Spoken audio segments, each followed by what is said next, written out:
Anybody want some milk? Does anyone want some milk?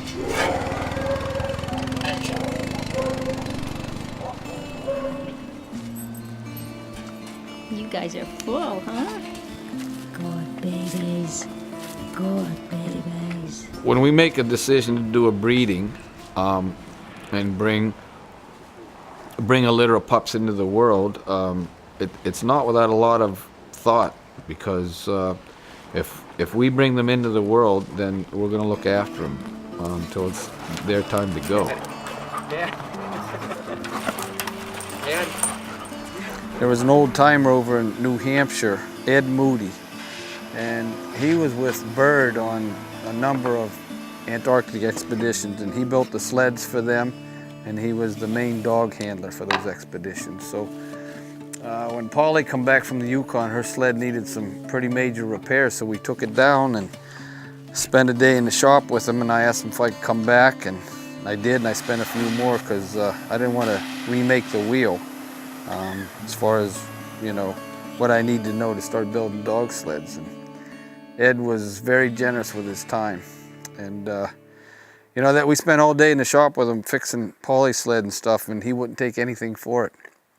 He said, he said something like, "You guys have made my day." He says, "You don't know how happy it makes me feel to see young folks like you carrying on this tradition."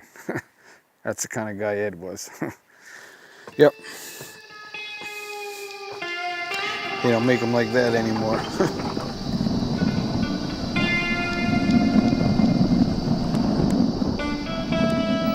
People live in such busy lives, and you know, the cell phones and iPods and Twittering and blogging, and I mean, all of that is just like, oh my gosh, it's just going faster and faster.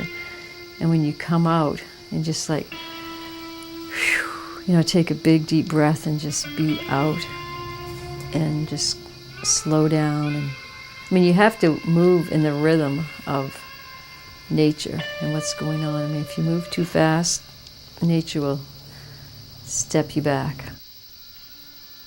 To me, when everything's just clicking totally, I feel like it's dream time. That's what I always say. This is dream time. Seeing what people go through personally every time they come on a trip and they do what they think they couldn't do, and then they have this whole feeling of more confidence, and you know, I love seeing that. You know, it's just like this whole transformation almost. To work with the dogs as closely and this number of dogs as close as we have is an energy I can't relate to anything else I've ever done. It's very moving. It's very honoring as well. So we have a kennel of roughly 40. The numbers vary a little bit over, a little bit under, but roughly 40 dogs. They're Yukon Huskies. Their bloodlines go back to the village of Old Crow in the northern Yukon Territory.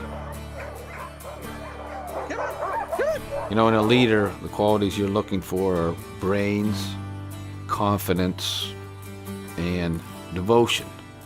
That's what I look for in a leader anyway. And of the three, I would say the devotion is probably the most important. Because whatever other weaknesses the dog might have as a leader, if they're unbelievably devoted to you, they can overcome them. It was very easy just to have Mahoosuc Guide Service come together because it was both of our dreams. And it's like whenever we come together with the same idea and purpose, it really happens pretty easily. You know, she's independent, but she's very outgoing.